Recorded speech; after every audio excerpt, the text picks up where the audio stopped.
CBN Universidade, um programa dos alunos e profissionais de comunicação da Universidade Estadual da Paraíba.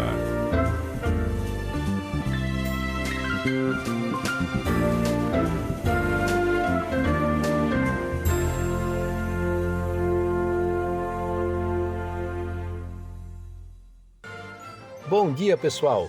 Estamos começando o CBN Universidade deste sábado. Eu sou Gabriel Diniz e até às 10 horas da manhã você fica sintonizado aqui, na 103.5 e por dentro do que é notícia na Universidade Estadual da Paraíba. O nosso programa é uma parceria entre a Coordenadoria de Comunicação da UEPB e a Rádio CBN Campina. 15 de outubro de 2022, Dia do Professor.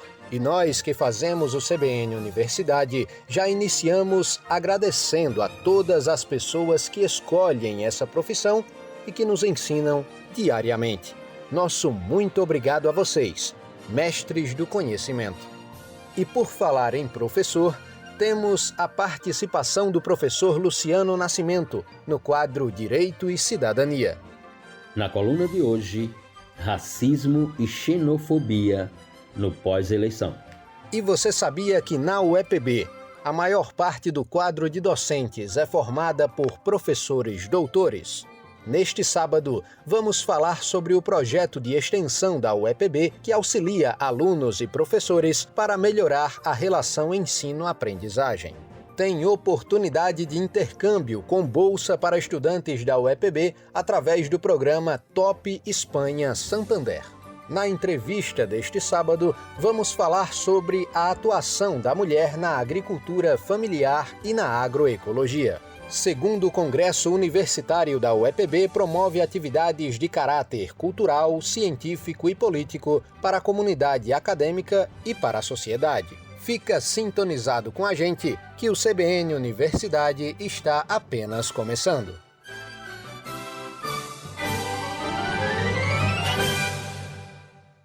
E hoje é um dia muito importante para todas as instituições de ensino e para a formação dos seres humanos para a vida em sociedade. Hoje é o Dia do Professor. E o CBN Universidade aproveita este espaço de comunicação pública para reconhecer a importância dos nossos docentes, aplaudir em público pelo seu papel e agradecer a todos os professores. Em especial, gostaríamos de fazer uma homenagem aos professores da nossa Universidade Estadual da Paraíba. São 1.174 docentes em toda a instituição e a esmagadora maioria de doutores, 545, seguidos de 202 mestres e muitos outros docentes de notório saber, com graduação ou não, licenciados para ensinar e formar nossos alunos. São eles que garantem a formação de várias gerações, passando os seus conhecimentos, traduzindo o saber, inovando, planejando, pesquisando, coordenando projetos e direcionando o alunado dentro e fora da sala de aula. A universidade também tem buscado ampliar o reconhecimento a essa categoria tão importante, inclusive com concurso público para o cargo depois de 6 anos sem processo seletivo para docentes efetivos na instituição. Se você é professor e está nos ouvindo nesse momento, sinta-se abraçado por toda a nossa equipe. Esse programa, que é desenvolvido por estudantes do curso de jornalismo e pela Coordenadoria de Comunicação, cujos servidores também passaram pelas mãos de tantos professores. Esses mestres são, além de profissionais, muitas vezes amigos e conselheiros, incentivando os discentes a trilharem os melhores caminhos. São eles também que vão formar todas as outras profissões numa troca de saberes que vai além do conhecimento acadêmico, é conhecimento de vida mesmo. E a todos aqueles que se dispõem a compartilhar suas experiências e se dedicam a ensinar, o nosso muito obrigado. Agora, a gente se liga na participação do professor Luciano Nascimento. Vamos ouvir. Direito e Cidadania. Bem, ouvintes, tema da coluna de hoje, da coluna Direito e Cidadania, é um dos mais relevantes já comunicados aqui no CBN Universidade. E por que Luciano Nascimento? Porque é a expressão comunicativa, é a expressão escrita, é a expressão oral, é a expressão tecnológica da negação do humano, associada ainda à negação de um modelo de princípios civilizatórios que deve viger nas relações sociais, nas relações entre as pessoas. O tema da coluna de hoje, racismo e xenofobia, no pós-eleição do primeiro turno do processo eleitoral do ano de 2022 no Brasil, é a tradução da gravidade e da negação do nosso processo civilizatório. Muito bem, ouvintes. No domingo, dia 2 de outubro de 2022, nós tivemos a realização do primeiro turno das eleições para presidente, para governadores, para senadores, deputados federais e deputados estaduais no Brasil.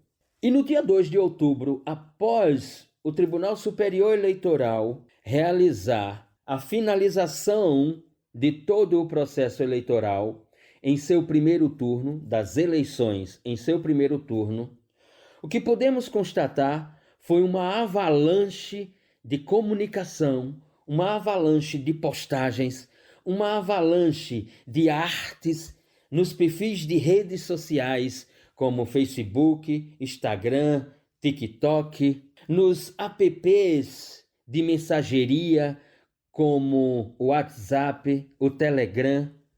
Ou seja, o que podemos identificar, o que pudemos observar foi uma avalanche de racismo e xenofobia de várias pessoas, de vários perfis em relação ao povo nordestino, aos nordestinos, brasileiros e brasileiras. Podemos, portanto, identificar postagens racistas, xenófobas, em diversas regiões do Brasil em relação a todas e todos os nordestinos. A ponto de que, por exemplo, na cidade de Dourados, no Mato Grosso do Sul, o promotor de justiça, João Linhares, requisitar um procedimento de investigação à Polícia Civil e à Polícia Federal em função do inúmero, perdoe-me a linguagem, em função do números de mensagens, de manifestações, de comunicações sociais, em redes e perfis sociais, em podcasts, em programas de rádio, etc., por parte de pessoas físicas, por parte de perfis em redes, por parte de manifestações contundentes, xenófobas e racistas direcionadas ao povo nordestino. O promotor de justiça, portanto, na cidade de Dourados, o Dr. João Linhares,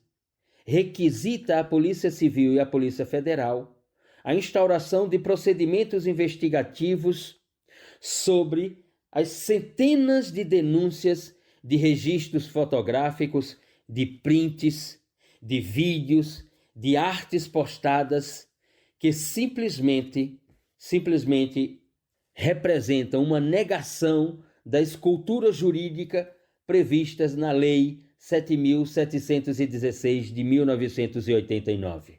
Esta lei, portanto, disciplina a ideia de crimes resultantes de preconceito de raça e de cor. No seu artigo 1º, com redação dada pela Lei 9.459 de 97, a escultura jurídica de discriminação, preconceito de raças, cor, etnia, religião ou, aqui, o núcleo referente à nossa coluna, de procedência nacional. Portanto, nós passamos a assistir, depois da divulgação do primeiro turno das eleições no Brasil, um modus operandi avassalador de pessoas físicas, de perfis na internet, de participação de pessoas em podcasts e programas de rádio, com as suas manifestações criminosas, com as suas manifestações delinquentes,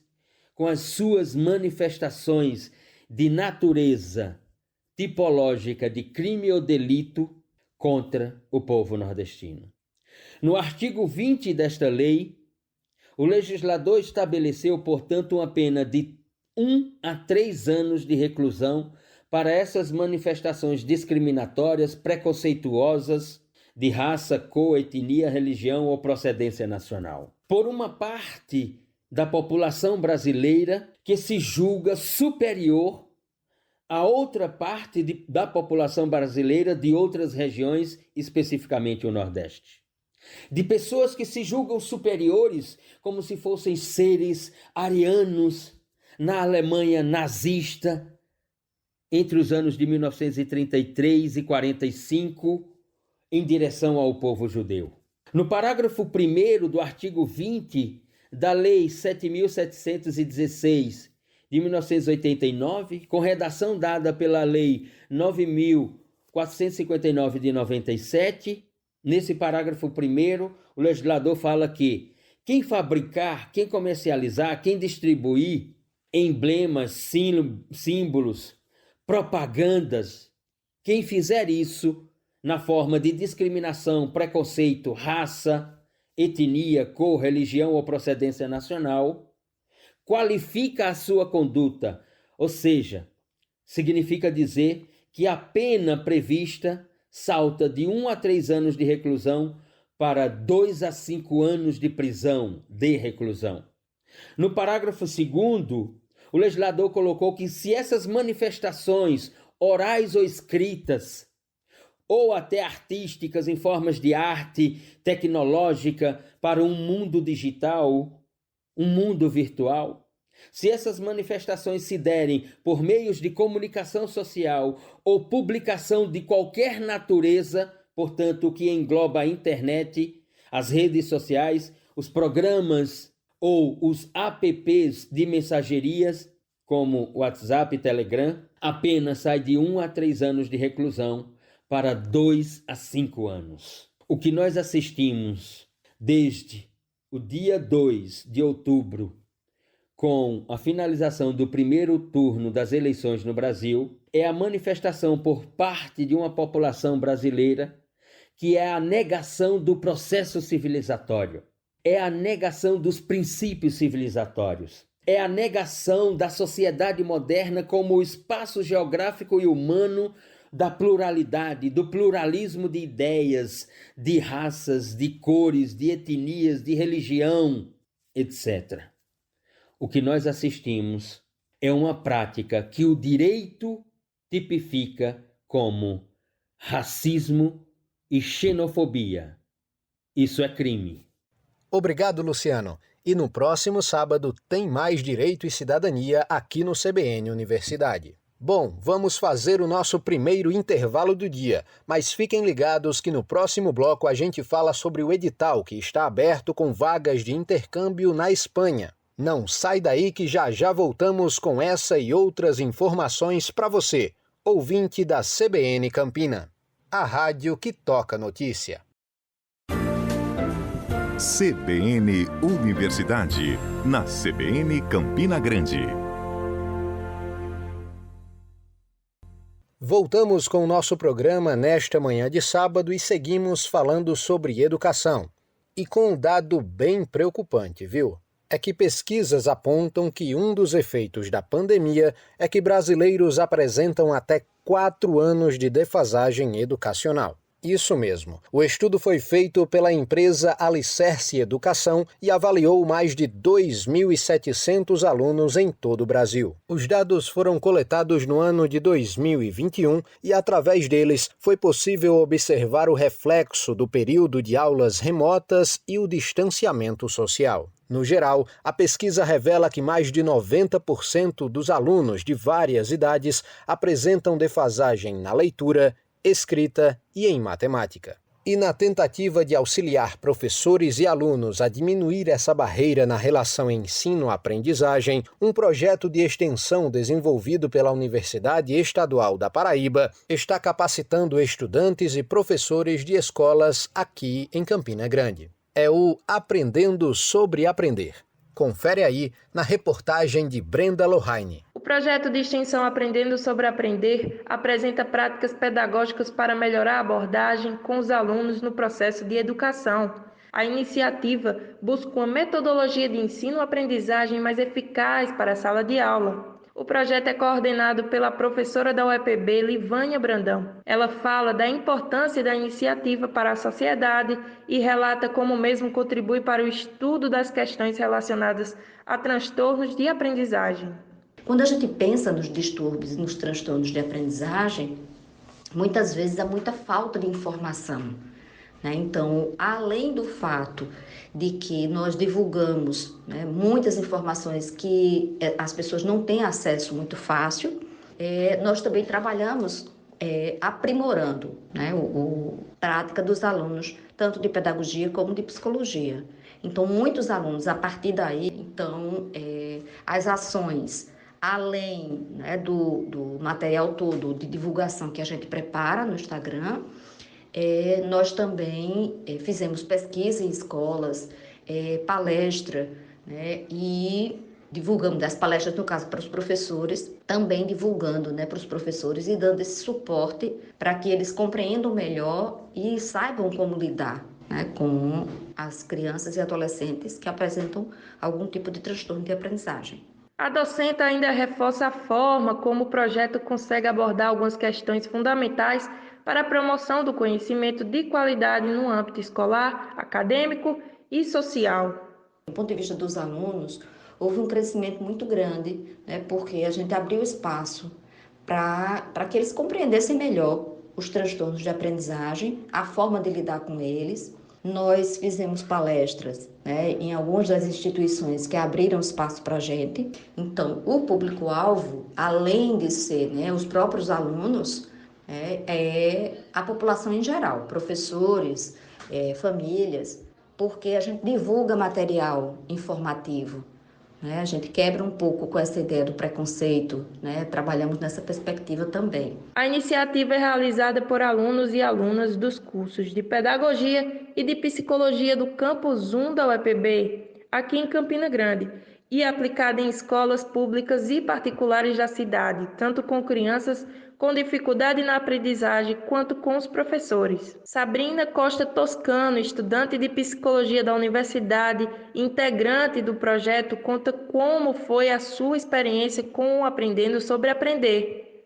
Então, eu acredito que foi tem sido uma experiência muito rica por causa de tudo isso, porque realmente a gente tem estado mais próximo do fazer ciência, tem estado mais próximo de divulgar ciência, mais próximo de questionar algumas coisas, de tentar modificar a visão das pessoas, a visão da sociedade sobre a dificuldade de aprendizagem, a visão dos próprios estudantes também.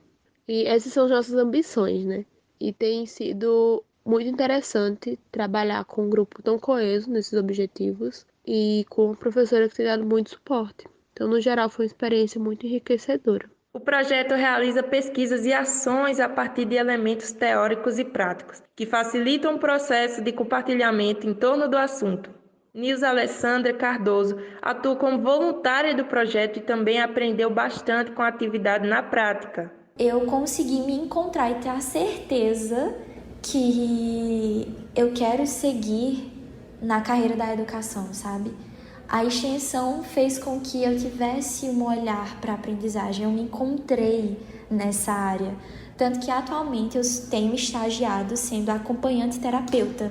E foi através dessa extensão que eu consegui me encontrar. Essa extensão também, apesar de todo o conflito da pandemia, um momento tão caótico e difícil, a gente conseguiu se reinventar. Atualmente o projeto já retornou com os encontros presenciais e mantém as ações também online, com debates e informações nas redes sociais. A iniciativa de extensão da UEPB tem conseguido, através de estudos e pesquisas, orientar e desenvolver ações para melhorar a relação ensino-aprendizagem, Brenda Lohane para o CBN Universidade.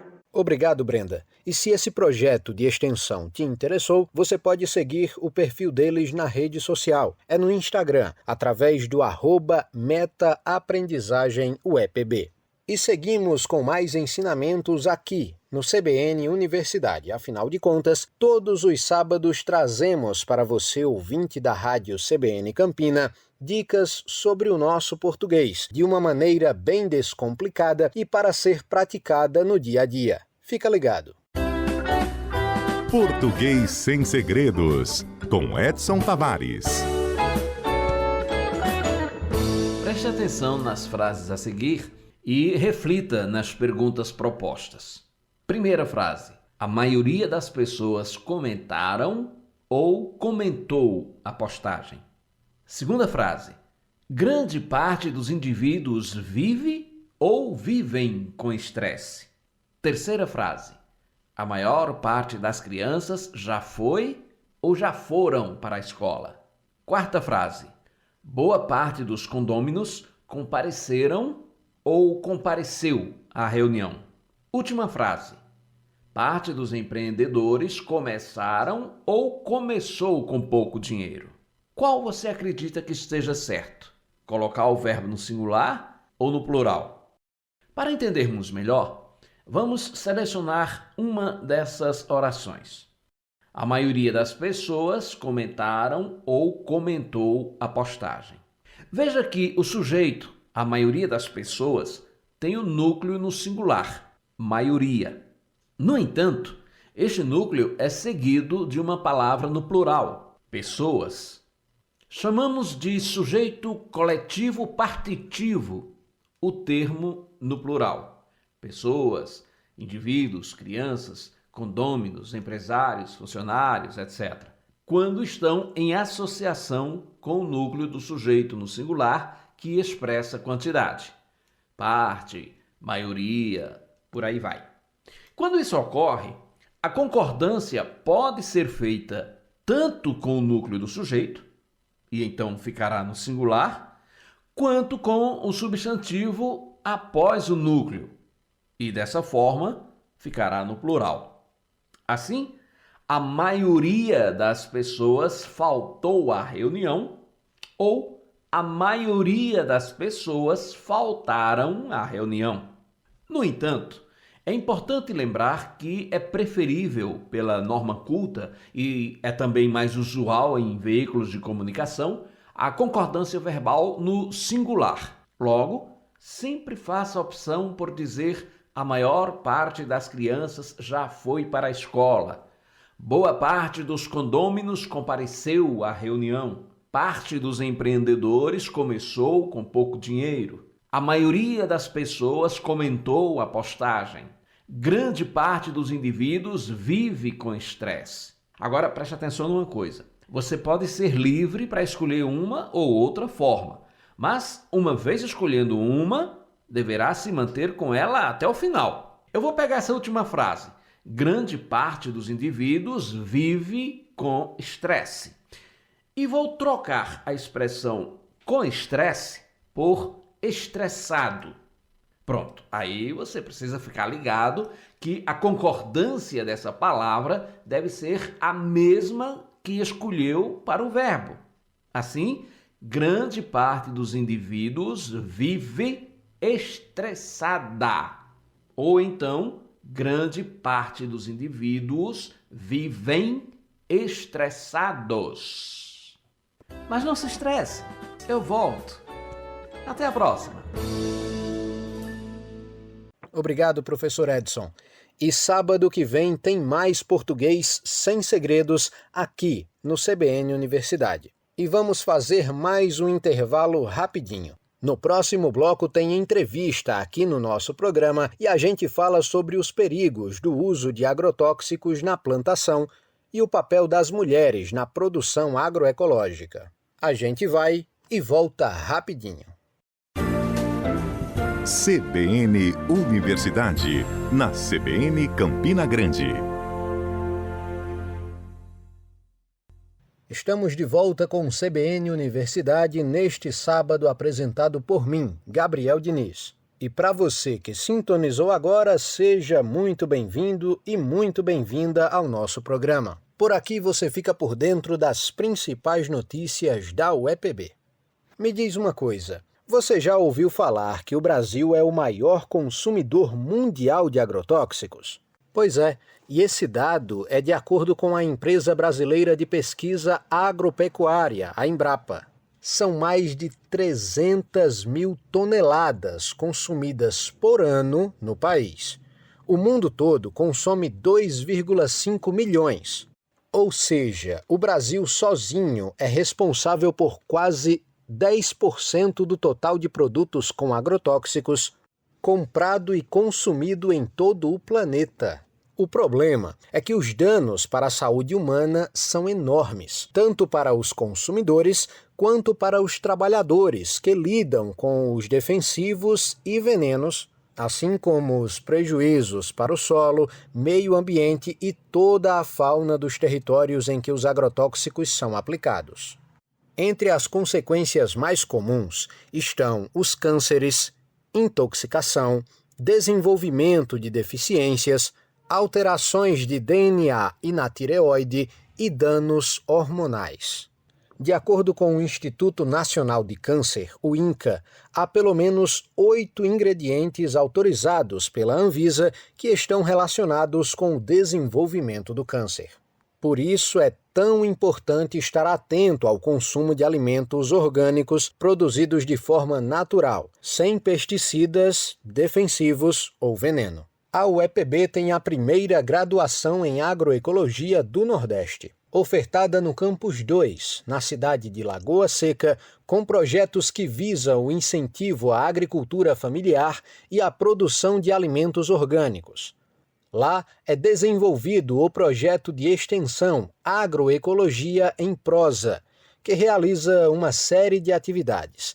Recentemente, o tema debatido foi Mulheres e Territórios Livres e Impactos dos Agrotóxicos na Saúde das Mulheres. Sobre o assunto, vamos falar com Marina Tauio, que é advogada e coordenadora do projeto Territórios Livres da Associação Brasileira de Agroecologia, que tem parceria com o Núcleo de Extensão Rural Agroecológica, o NERA, da UEPB. Qual a importância da participação feminina na agroecologia? Bom, as mulheres, elas são as grandes mantenedoras, dos arredores das casas, dos chamados, dos ditos quintais produtivos.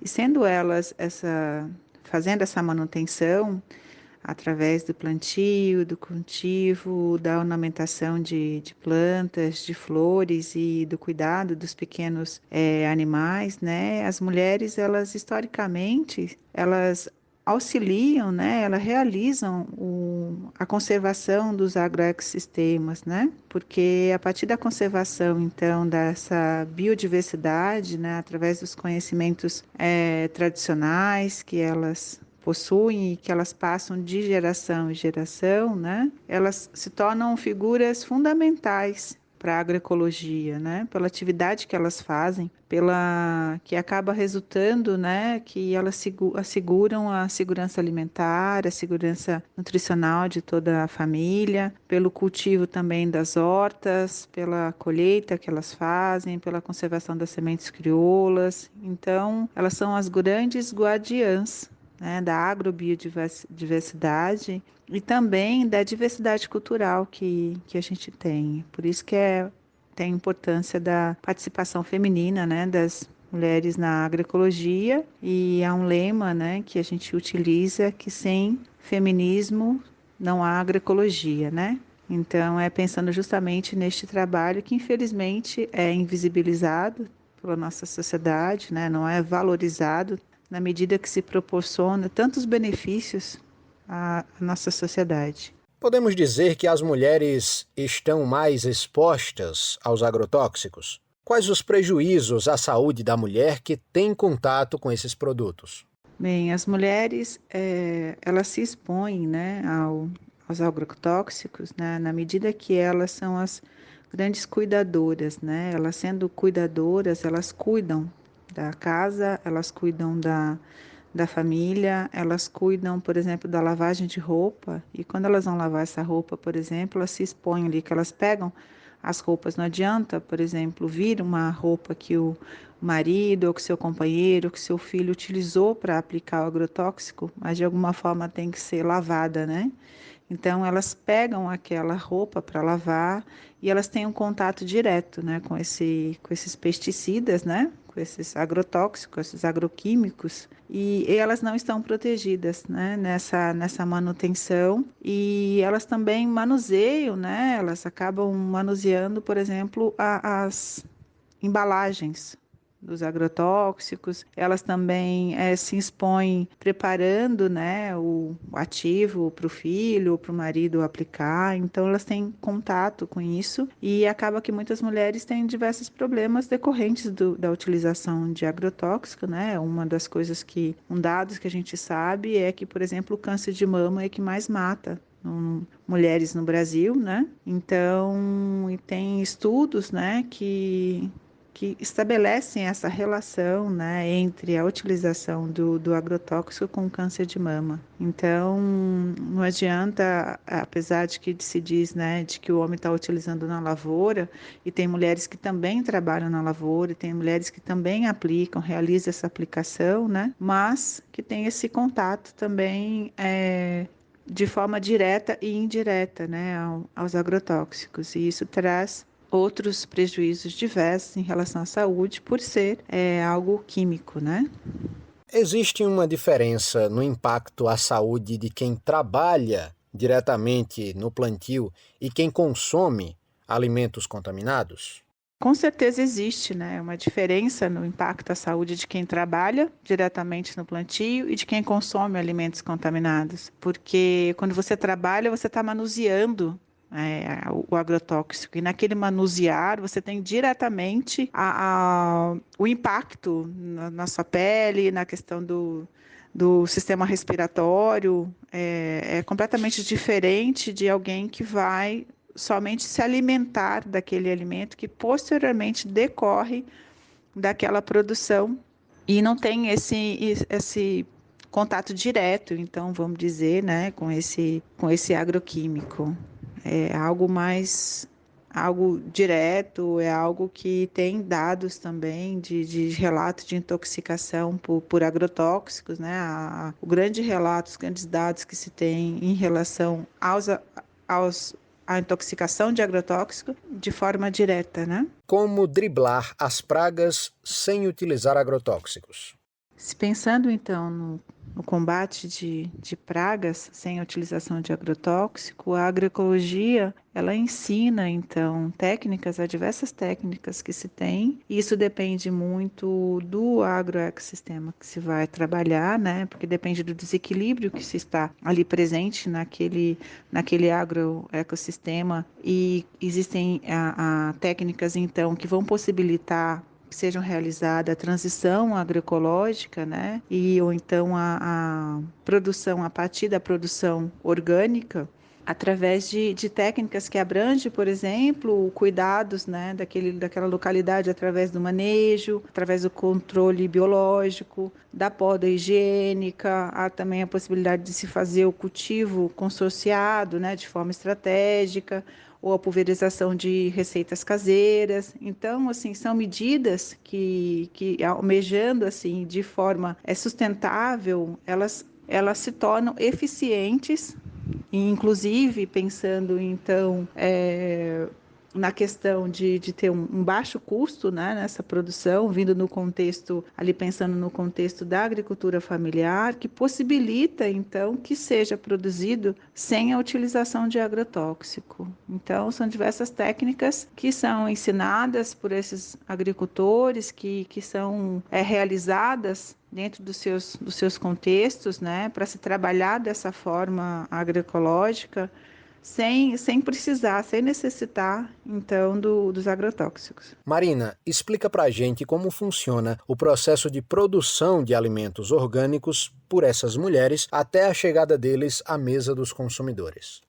Bom, a produção de alimentos orgânicos é regida, então, por uma legislação que especifica que que especifica em portarias, instruções normativas também, os insumos que podem ser utilizados para ser produzidos alimentos através desse modo de produção agrícola. E a partir de então, as mulheres elas se baseiam, né, nessa possibilidade, então, dessa utilização desses insumos para se produzir esse alimento, né? Normalmente, as mulheres, elas realizam essa produção nos seus quintais produtivos, que se torna, então, uma extensão do espaço doméstico, né? Os chamados arredores da casas. E esses espaços produtivos, então, elas plantam, por exemplo, as verduras, os legumes e comercializa isso em feiras, né? Que são as feiras que tem de produção da agricultura familiar, ou então a feira de produtos orgânicos, lembrando que para se produzir, então, de forma orgânica, é necessário uma certificação, né, que a mulher, então, precisa passar por esse processo de certificação, e há meios e caminhos a se adquirir, então, essa certificação para que se garanta, para que se tenha a garantia, então, de que aquele produto que está sendo comercializado seja realmente reconhecido como um produto orgânico. E com isso é muito importante que os consumidores, ao mesmo tempo que possibilita que aquele produto seja certificado como orgânico, também possibilita aos consumidores a identificação deste produto como orgânico, né? Na hora de se comprar, na hora de se consumir, está tendo a certeza de que aquele produto ali não foi produzido com agrotóxico. Então isso é um grande diferencial, uma segurança, né? Quando se pensa em segurança alimentar, então, de você ter certeza do que você está produzindo e a certeza do que você está também consumindo, né? Agradecemos a Marina Tauio, que faz parte da Associação Brasileira de Agroecologia, pela contribuição junto às ações do NERA e disponibilidade aqui com o CBN Universidade. E para conhecer melhor o projeto da UEPB, a rede social deles é o @nera.uepb no Instagram. Vamos fazer um intervalo aqui no CBN Universidade e no próximo bloco vamos falar sobre Congresso Universitário na UEPB. Então fica ligadinho que voltamos já. CBN Universidade, na CBN Campina Grande. Reta final do CBN Universidade deste sábado e na apresentação deste programa, Gabriel Diniz. E seguimos com uma oportunidade para quem deseja aprender um segundo idioma.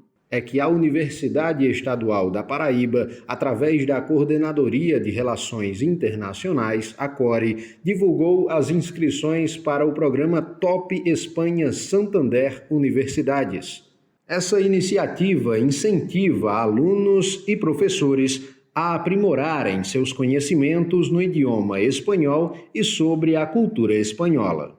O curso ofertado tem 3 semanas de duração. Ele é realizado por uma das instituições de ensino superior mais tradicionais da Europa, a Universidade de Salamanca. A bolsa prevê o custeio da viagem, garantindo os custos dos voos de ida e volta de Madrid, traslados até Salamanca, hospedagem, alimentação, material de apoio, tudo por conta do programa Santander Universidades. O intercâmbio tem início previsto para junho de 2023 e as inscrições estão abertas até o dia 5 de fevereiro de 2023 através da internet. Ao final, os participantes recebem certificado. Para mais informações, basta acessar o site da universidade, o www.uepb.edu.br, ou através da rede social da coordenadoria, através do @core_UEPB no Instagram. E você sabia que na Universidade Estadual da Paraíba tem o Núcleo de Línguas, o NUCLE? E através desse setor são oferecidos cursos de diferentes idiomas tanto para alunos quanto para funcionários da instituição. Inclusive, o Núcleo tem até curso de conversação em português para estrangeiros. Que legal, não é mesmo? Conheça um pouco mais dessa iniciativa na reportagem de Larissa Pessoa Borges. O aprendizado de uma língua estrangeira auxilia não só na hora de ingressar no mercado de trabalho, é também uma bagagem cultural, acadêmica e profissional para quem possui um segundo idioma. Segundo o Instituto de Pesquisa Data Popular, por exemplo, apenas 10,3% dos jovens brasileiros possuem o inglês. Pensando nesse acesso a outros idiomas, a Universidade Estadual da Paraíba oferece através do Núcleo de Línguas, o NUCLE, em parceria com a Coordenadoria de Relações Internacionais da instituição, cursos de inglês, espanhol e português para alunos estrangeiros. O coordenador da CORE, Cláudio Lucena, explica um pouco sobre o NUCLE. A gente não faz internacionalização, né, significativa, ampla, sem um braço linguístico, né, na verdade, sem uma política linguística dentro da universidade, executada, entre outros organismos, pelo núcleo. Então, hoje o núcleo continua nessa função, nessa missão de disseminar conhecimento em idiomas estrangeiros, junto com a CORE, para fazer com que esse público, uma vez capacitado com esses idiomas estrangeiros, possa tomar parte mais intensa, mais intensiva, mais bem preparada nas oportunidades de internacionalização que a gente captar ou criar dentro da UFPB. Já não há mais aquela ideia de, por exemplo, uma sequência de você fazer inglês 1, 2 e 3, como se fosse uma sequência necessariamente encadeada de conhecimento. O que o núcleo faz, e é muito interessante, são cursos direcionados, né, a uma missão específica. Por exemplo, o núcleo já ofereceu cursos de como você se preparar para fazer uma exposição de um texto científico em 15 minutos, em um idioma estrangeiro. Como você faz para se preparar para desenhar, escrever o seu abstract, né? Aquela parte inicial do seu trabalho científico no idioma estrangeiro. As aulas que antes da pandemia eram realizadas presencialmente, hoje são disponibilizadas online, o que possibilitou atender um número ainda maior de alunos. Os cursos do núcleo da UEPB são lecionados por alunos de licenciatura em línguas da universidade como forma de extensão. Túlio Cordeiro e Felipe Castro são professores dessa iniciativa e possuem experiência tanto com alunos da universidade como de fora dela. Com turmas super participativas, eles ensinam inglês para alunos locais e português para alunos estrangeiros. Tem sido uma experiência incrível, né? E nesse período eu tenho aprendido muito, né? Porque todo professor, antes de ensinar, precisa aprender, né?